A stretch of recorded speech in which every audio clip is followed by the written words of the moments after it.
yang bab 9. Yang pertama itu ada pengembangan perangkat lunak. Pengembangan perangkat lunak itu terdiri dari dua, pengembangan perangkat lunak komersial dan pengembangan perangkat lunak in-house. Nah, adapun pengembangan perangkat lunak komersial, kelebihannya itu ada implementasi cepat, di mana harus penerapannya harus cepat. Terus yang kedua penghematan biaya, di mana kita sebagai programmer itu harus menghemat biaya dalam membuat sebuah aplikasi. Adapun estimasi dalam pembuatan aplikasi. Adapun realitas. Terus adapun kekurangannya itu kesesuaian rancangan sistem yang tidak baik. Terus ada ketergantungan pada vendor. Adapun penilaiannya itu kinerja pengoperasian. Jadi seberapa cepat sih aplikasi yang kita buat oleh pandangan umum, oleh pandangan si customer. Nah, lunak in-house itu dimana sebuah perangkat lunak dibuat oleh SDLWS, itu Software Development Life Cycle. Nah, itu memiliki rancangan sistem di mana bagian terstruktur, terus mempunyai code, terus mempunyai kamus data, terus mempunyai diagram. Nah, adapun kodenya untuk membuat aplikasi tersebut 3GL, 4GL. Nah, adapun uji tesnya itu menggunakan white box dan black box. Pun pengorganisasian proyek pengembangan perangkat lunak itu yang pertama ada tim pengembangan program atau development team. Nah, itu dimana terdiri dari manager, terus kedua tim leader, terus ketiga programmer. Nah, dimana memiliki tugas programmer untuk menjalankan code, terus lead tim itu untuk mengendalikan programmer, dan manager itu untuk membuat sebuah untuk mendevelop dari masing-masing leader tersebut. Nah, adapun yang kedua itu chief program team, itu dimana terdiri dari yang pertama itu ada manager, kedua pustakawan, ketiga itu ada lead team, ada programmer juga. Di mana pustakawan tersebut memiliki tugas untuk membukukan apa saja yang telah dikerjakan oleh si programmer. Adapun yang ketiga itu ada egoless programmer team, itu dimana semua programmer atau semua bagian lead team itu dikumpulkan menjadi satu untuk membuat atau untuk merancang aplikasi jadi yang lebih baik lagi. Adapun perancangan perangkat lunak terdiri dari perancangan terstruktur, itu alat yang digunakan adalah DFD, ERD, FPD, dan bagian terstruktur atau sekut. Jadi harus memiliki sekut. Nah, adapun karakteristik yaitu modul secara hierarkis, menggunakan logika, call band. Nah, adapun menggunakan alur kendali atau top to bottom atau bottom to top. Adapun replikasi dalam satu modul. Nah, adapun perencanaan berorientasi objek, di mana alat yang digunakan adalah DFD, ERD, dan FPD. Nah, bagian terstruktur SE atau sekut. Nah, tahapan yang digunakan yaitu mendeskripsikan objek kelas, atribut, dan sistem operasi, memulihkan relasi antara objek dan kelas. Nah, jadi itu harus memiliki dua objek dan kelas, harus menjadi satu untuk menjadi sebuah aplikasi yang lebih terstruktur. Adapun jenis bahasa OOP yang sering digunakan adalah yang murni itu terdiri dari Smalltalk dan Simple. Yang kedua itu ada hybrid, itu terdiri dari C++, Pascal, dan COBOL. Terus yang saat ini sering digunakan adalah VBasic atau VB. Terus ada DLP, ada VFox Pro. Nah, adapun kemudian perangkat lunak itu memiliki metode pertama white box testing dan black box testing. Nah, yang kedua itu area uji, terdiri dari file record file, entry data, kendali, ada arus program. Nah, di mana file record file itu adalah si file ini terdiri dari recordan dari si file tersebut. Nah, adapun kesalahan yang sering terjadi dalam ujian perangkat lunak itu fatal crash, terus yang kedua itu logika atau hang. Nah, itu ada serius, yaitu output tidak benar. Nah, adapun tahap pengujian itu pertama terdiri dari pengujian modul, terus pengujian integrasi, terus pengujian sistem, adapun pengujian penerimaan. Nah, pengujian modul ini terdiri dari bagaimana sebuah sistem itu dirancang, bagaimana caranya sistem itu dirancang atau aplikasi itu dirancang. Integrasi itu adalah bagaimana cara pengerjaannya si aplikasi ini. Adapun pengujian sistem itu dimana setelah dikerjakan oleh si programmer, baru di pengujian sistem dari tim pengujian berjalan dengan lancar atau tidak. Nah, baru pengujian penerimaan. Nah, setelah pengujian sistem telah diajukan, udah benar nih, nah baru bisa diterima, baru bisa dipasarkan ke umum. Nah, materi 10 kita masuk ke SDLC. Itu ada yang pertama itu rencana implementasi. Itu yang dimana adalah rencana implementasi tersebut formulasi rinci dan representasi grafik mengenai cara pencapaian implementasi sistem yang akan dilaksanakan. Tim implementasi terdiri dari profesional sistem yang merancang sistem, terus ada para manajer dan beberapa staff, terus ada perwakilan vendor pemakaian primer atau pengkod, terus ada teknisi. Nah, ada pun yang kedua, bagian pokok implementasi. Itu diperlukan persiapan tempat, itu dimana harus menyiapkan sebuah tempat, terus dalam menyiapkan sebuah tempat itu harus menyiapkan listrik, menyiapkan koneksi internet. Nah, ada pun yang kedua itu pelatihan personil. Itu dimana dalam membuat si aplikasi itu harus melatih programmer supaya kerjanya cepat dan mencapai tujuan. Nah, adapun persiapan atau pembuatan dokumentasi itu di mana pembuatan dokumentasi itu di mana difoto, terus pembukuan dalam pembuatan sebuah aplikasi. Nah, adapun yang ketiga itu konversi file atau sistem.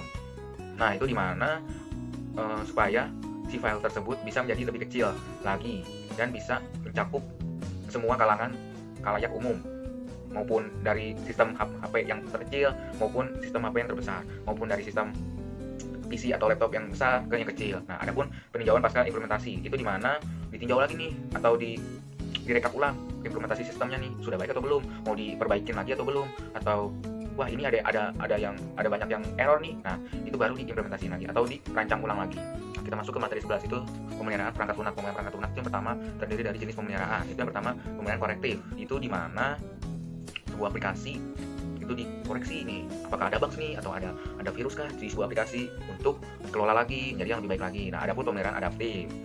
Nah, itu pemeliharaan yang terstruktur dalam sebuah aplikasi. Adapun pemeliharaan penyempurnaan. Nah, penyempurnaan ini di mana sebuah aplikasi ini ada yang kurang nih ya kan, misalnya ada customer mintanya ditambahin, sebelumnya nggak ada ini, terus customer minta tambahin ini. Nah, itu baru namanya penyempurnaan. Nah, adapun pemeliharaan preventif itu di mana menjadi lebih baik lagi sebuah aplikasinya. Nah, adapun siklus hidup pemeliharaan itu satu, memahami permintaan pemeliharaan.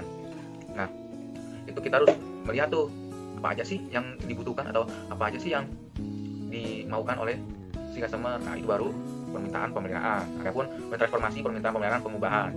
Nah, adapun misalnya nih si customer minta diubah nih awalnya ini menjadinya yang ini gitu. Nah, adapun yang ketiga menspesifikasi perubahan. Jadi perubahannya ini harus lebih spesifikasi. Lebih spesifikasi itu maksudnya gimana? Maksudnya pertama tuh di dalam sebuah biodata itu cuma ada nama. Nah, jadi ntar misalnya setelah di pemeliharaan setelah diubah lagi, nah namanya ini bisa jadi nama depan sama nama belakang. Nah, adapun mengembangkan perubahan.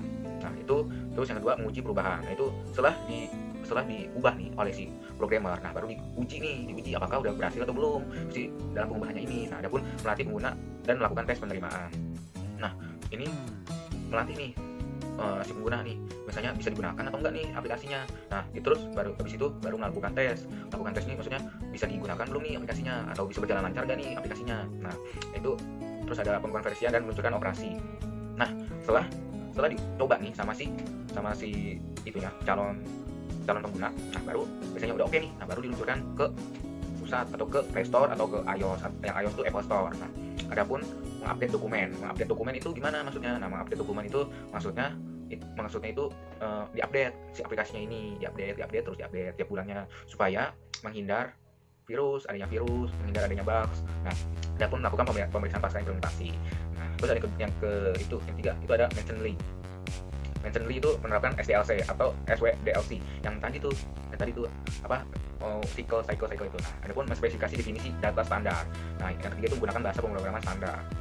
Nah, menggunakan bahasa pemrograman standar itu misalnya itu yang pertama Java, terus VBasic. Nah, terus merancang modul-modul yang terstruktur dengan baik. Itu gimana maksudnya? Itu merancang code-nya menjadi lebih baik lagi, atau merancang code-nya ini lebih terstruktur lagi. Nah, terus selanjutnya itu memperkerjakan modul yang digunakan kembali. Terus menginstal perangkat lunak, dokumentasi dan soal-soal tes di dalam tutorial. Nah, adapun yang ini cara keempat, 3 pendekatan untuk menyusun pemilihan sistem. Yang pertama itu pendekatan pemisahan. Pendekatan pemisahan itu maksudnya gimana? Pendekatan pemisahan itu dipisahkan nih sistemnya nih, kan dari misalnya di dalam sebuah tim maunya ini, nah itu dipisahkan nih. Itu namanya pendekatan pemisahan. Adapun pendekatan gabungan itu misalnya saya udah di pemisah nih, misalnya si tim A maunya ini, si tim B maunya ini. Nah, dicari nih irisannya. Nah, baru itu pendekatan gabungan. Adapun pendekatan fungsional, di mana di dalam sebuah pendekatan itu dijadikan bagaimana sih fungsinya yang lebih baik dalam sebuah aplikasi tersebut, yang mana sih yang bisa digunakan oleh si pengguna, yang mana sih yang mudah untuk digunakan oleh si pengguna. Nah, adapun 5 case tools yang membantu penggunaan sistem. Yang pertama itu rekayasa maju.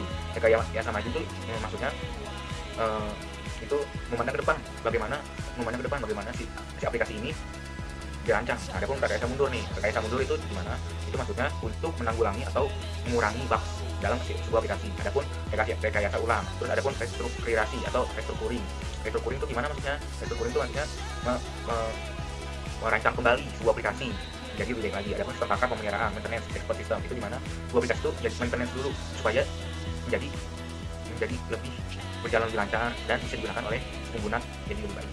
Nah, adapun yang terakhir pemeliharaan sistem. Pertama itu menetapkan kegiatan pemeliharaan sistem. Itu bagi jam berapa, hari apa, bulan berapa sistem itu akan diupdate. Nah, itu terus yang kedua mengawali dan merekam kegiatan pemeliharaan sistem tidak terjadwal. Nah, jadi sistem tidak terjadwal atau mengupdate-nya itu harus direkam itu supaya bisa tahu tuh sebentar tidak mengurangi kesalahan yang sama. Nah, adapun yang ketiga itu menggunakan sistem perangkat lunak atau helpdesk. Nah, helpdesk ini maksudnya supaya membantu si programmer dalam menanggulangi sebuah aplikasi. Adapun mengevaluasi aktivitas dengan sistem. Jadi evaluasi ini setelah dibuat sistemnya tersebut evaluasi. Nah, bagaimana sih sistem ini bisa digunakan atau tidak, terus bagaimana sih ada bug atau tidak. Itu materi 12 itu ada perancangan sistem secara umum. Itu perancangan sistem dibagi dua, itu perancangan sistem secara umum atau perancangan konseptual. Jadi mengkonsep dulu bagaimana sistemnya terancang. Nah, ada kedua sistem perancangan sistem secara terinci.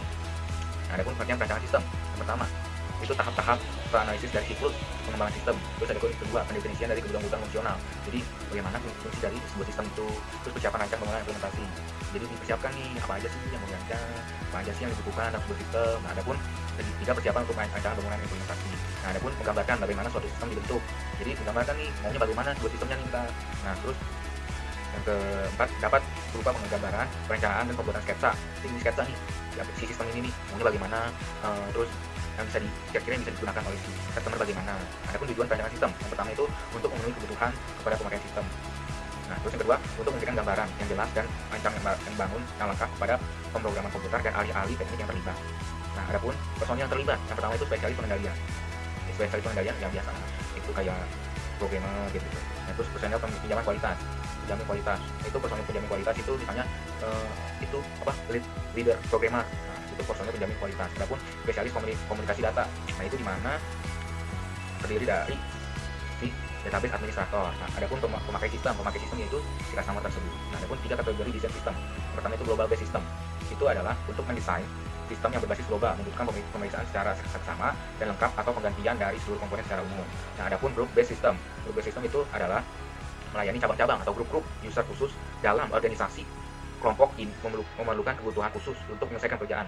Jadi group based system itu sebuah grup di dalam organisasi untuk melibatkan atau menyelesaikan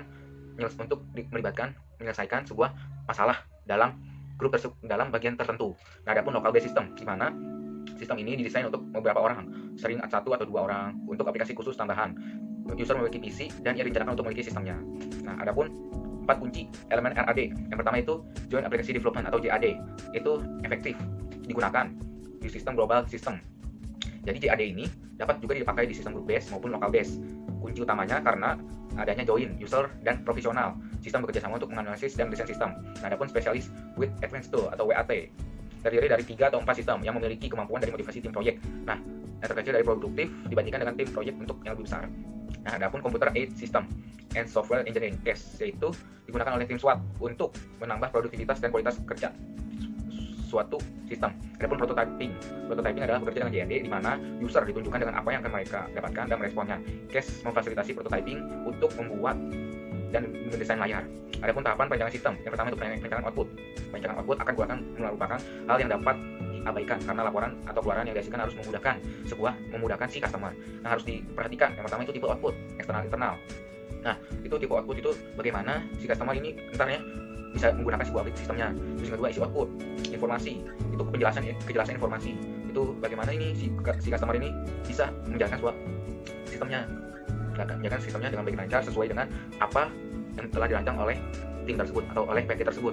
Adapun format output berupa keterangan, tabel atau grafik untuk mempermudah si customer. Adapun frekuensi, banyaknya percetakan dalam periode tertentu. Rangka perencanaan output. Yang pertama, menentukan kebutuhan output. Kedua, output yang akan dirancang ditentukan oleh DFD, sistem yang baru. Terus yang terakhir, menentukan parameter dan output.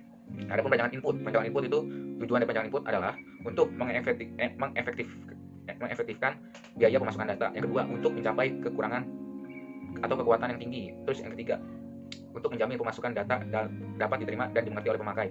Terus yang terakhir, untuk mencapai keakuratan yang tinggi. Adapun proses input, yang pertama itu data capture atau penangkapan data. Itu di mana data itu dikumpulkan nih.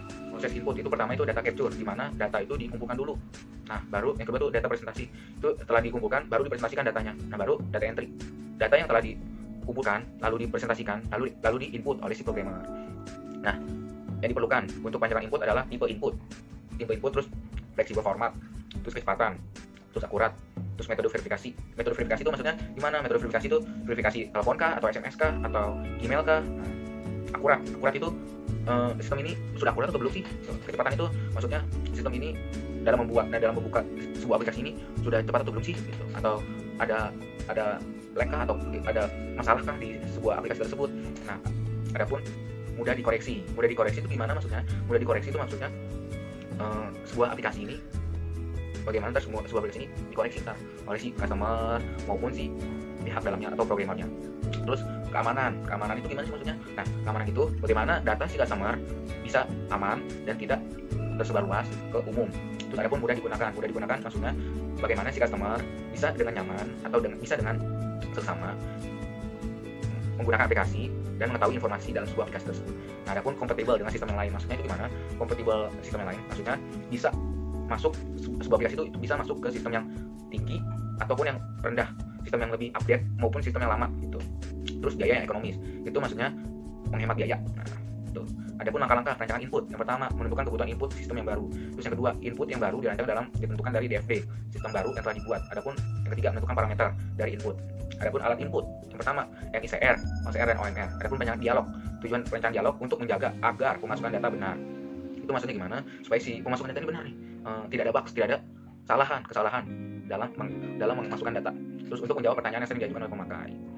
Adapun dialog aktif, yaitu pemakai yang mengajukan pertanyaan atau pemasukan data. Adapun dialog pasif, pemakai pemilihan yang tersedia. Yang perlu diperhatikan adalah mudah digunakan. Dan dialog pasif mudah digunakan, dapat memberikan petunjuk, menggambarkan atau sesuai dengan keinginan pemakai. Terus cepat memberikan respon. Itu maksudnya cepat membuka sebuah aplikasi. Terus dapat menampilkan pesan, kesalahan, terus fleksibel. Nah, adapun perancangan proses sistem, itu tujuannya adalah untuk menjaga agar proses lancar dan teratur sehingga menghasilkan informasi yang benar. Terus kedua, untuk mengawasi proses dan sistem. Terus perancangan proses sistem ini digambarkan dengan sistem flowchart dan DFD. Prosesnya itu ada real time. Real time itu maksudnya gimana? Real time itu maksudnya sesuai dengan waktu tersebut. Nah, adapun perancangan proses sistem itu tujuannya adalah untuk menjaga agar proses lancar dan teratur sehingga menghasilkan informasi yang benar. Terus kedua, untuk mengawasi proses dan sistem. Terus perancangan proses sistem ini digambarkan dengan sistem flowchart dan DFD. Prosesnya itu ada real time. Real time itu maksudnya gimana? Real time itu maksudnya sesuai dengan waktu tersebut. Adapun batch itu bagaimana? Sesuai dengan jadwalnya. Batch. Misalnya jadwal 1 ini, jadwal 2 ini, jadwal 3 ini. Terus adapun online itu sesuai dengan si pemakai online atau tidak. Terus adapun offline. Offline itu proses offline itu si programmer merancang ulang aplikasi. Adapun perancangan database. Penerapan database dalam sistem informasi disebut dengan database system. Sistem database adalah suatu sistem informasi mengintegrasikan kumpulan dari data yang saling berhubungan satu dengan lainnya. Tipe filenya itu adalah file master. File master itu berisi data tetap, di mana pemrosesan terhadap data hanya pada waktu-waktu tertentu saja. Adapun file input, di mana berisi data masukan berupa data transaksi, data-data tersebut akan diolah komputer. Adapun file laporan, berisi informasi yang akan ditampilkan. Adapun file sejarah atau arsip biasanya disebut. Nah, itu berisi data masa lalu yang sudah tidak aktif lagi. Adapun yang itu file backup, berisi salinan data-data. Adapun file kerja, berisi data-data yang telah dikerjakan oleh si programmer. Adapun file library, di mana program itu untuk utility program. Adapun organisasi file, itu yang pertama file urut, SQL file, merupakan file organisasi urut dengan pengaksesan urut pula. Adapun file urut berindeks, itu bagaimana maksudnya? Itu merupakan file organisasi untuk dengan pengaksesan langsung. Adapun akses langsung, merupakan file dengan organisasi acak dengan pengaksesan langsung. Adapun alat perancangan database, ada ERD. ERD itu database itu artinya dengan aplikasi. Adapun mapping itu di map satu-satu, yang ini itu. Adapun normalisasi itu bagaimana maksudnya? Normalisasi itu supaya menjadi lebih terstruktur lagi sebuah database. Adapun langkah-langkah perancangan database secara umum, yang satu, menentukan kebutuhan file database untuk sistem baru. Itu kedua, menentukan parameter data file.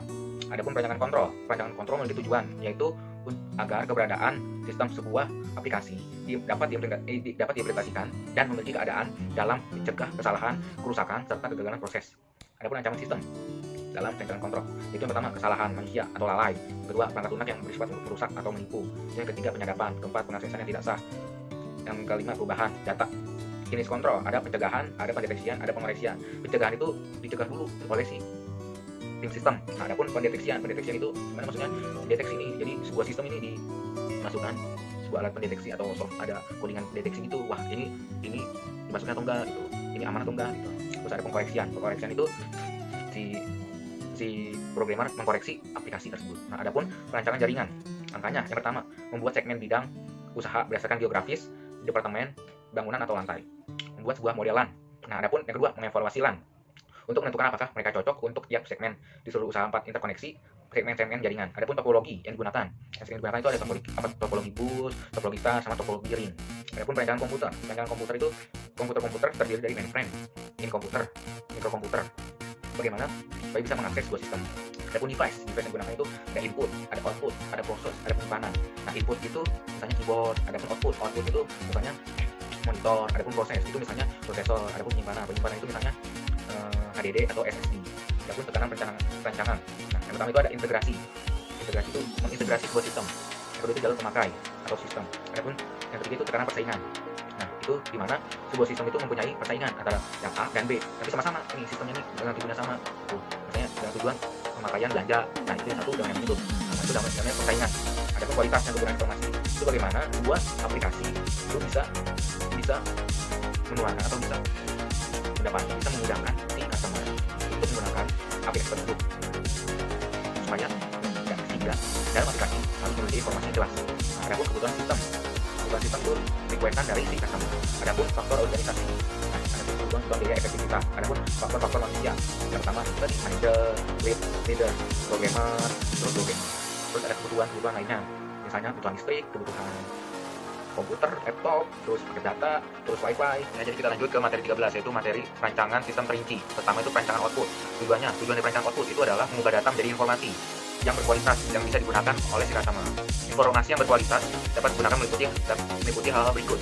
Adalah sebagai berikut. Pertama itu accessibility, yaitu easy to interface, kemudahan akses. Jadi di mana si customer ini bisa dengan mudah mengakses atau menggunakan aplikasi tersebut tanpa harus menilainya dengan rating jelek, sehingga dapat menaikkan rating aplikasi kita jadi lebih baik. Nah, adapun timeliness itu adalah dibuat sesuai waktu untuk melakukan aksi, kecepatan waktu menghasilkan informasi. Jadi di mana timeliness itu seperti tujuannya tuh seperti aplikasi Gojek. Nah, kita bisa lihat di timeliness aplikasi Gojek, misalnya kita udah pesen ini, misalnya GoRide, terus kita pesen pencet GoRide, udah pencet GoRide, terus kita pencet pesen, udah itu langsung pesan. Nah, itu timeliness, jadi menghemat waktu.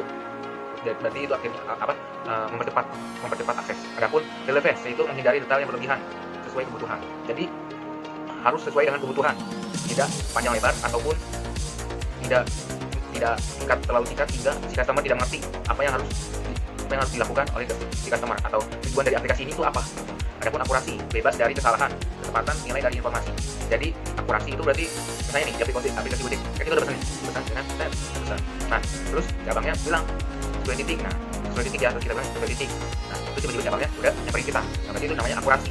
Akurasi berarti itu ketepatan kalau di aplikasi Gojek itu ketepatan titik atau ketepatan tempat di mana antara si driver sama si penumpang. Adapun usability itu sesuai dengan model mental atau tipe cognitive user, yaitu usability itu berarti penggunaan bisa sesuai umur, bisa sesuai tujuan, bisa sesuai informasi. Adapun laporan untuk level manajemen berbeda. Yang pertama laporan hierarki, di mana laporan yang dibuat untuk masing-masing level manajemen untuk menerima informasi sesuai dengan permintaan khusus. Adapun kedua laporan yang membandingkan data, yaitu laporan yang dibuat untuk membantu dan user lain dalam memilih dua atau lebih item untuk menyusun kesamaan atau ketidaksamaan. Adapun laporan untuk monitor variasi data. Laporan ini bisa menjadi variance report dan exception report. Adapun perancangan input mengawali mulainya proses informasi. Itu perlu direncanakan untuk mengkonversikan data mentah jadi informasi. Jadi berarti ini fungsinya sih programmer atau tujuannya sih tugas programmer. Nah, ada pun beberapa kegiatan input. Pertama, insert into, delete from, update database. Nah, jadi kita sebagai programmer itu harus insert into, itu artinya harus menggunakan data atau mengolah data jadi informasi yang tepat. Ada pun delete from, jadi itu menghapus data-data yang kiranya tidak sesuai dengan kebutuhan aplikasi. Adapun update database, di mana sebuah database itu harus diupdate supaya menghindari virus ataupun menghindari bugs. Adapun yang kedua itu menggabungkan data lain dengan database sehingga menghasilkan output. Adapun yang ketiga, masukkan dan proses langsung menjadi output tanpa menggabungkan data lain.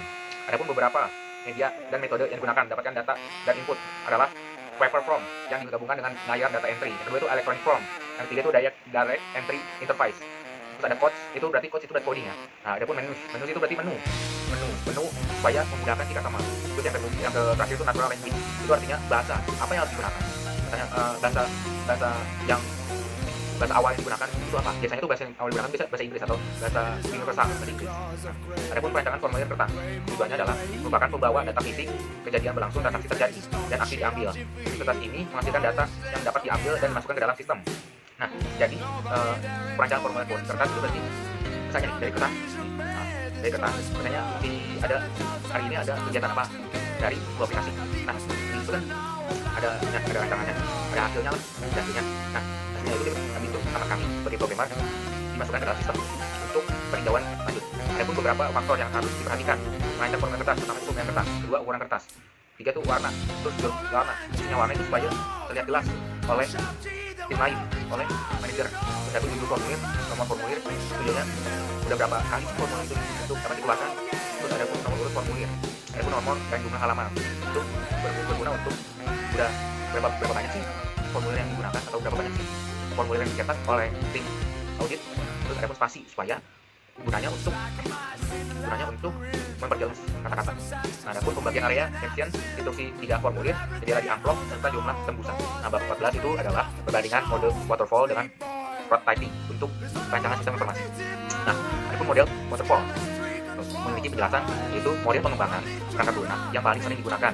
Model pengembangan bersifat linear dari tahap awal pengembangan sistem, yaitu tahap perencanaan, sampai tahap akhir pengembangan sistem, sehingga dapat dengan cepat atau dengan runtut pemeliharaannya. Jadi bisa lebih gampang pemeliharaan aplikasi dengan metode waterfall. Tahapan berikutnya tidak akan dilaksanakan sebelum tahapan sebelumnya selesai dilaksanakan dan tidak bisa kembali atau mengulang tahap sebelumnya. Jadi misalnya kita membuat aplikasi ini, terus menggunakan mode waterfall. Jadi misalnya kita udah selesai tahap ini, misalnya tahap perencanaan. Nah, kita harus selesai dulu perencanaan, berarti nggak bisa lanjut ke tahap selanjutnya. Itu sebaliknya, itu udah rencanakan nih, tapi nggak bisa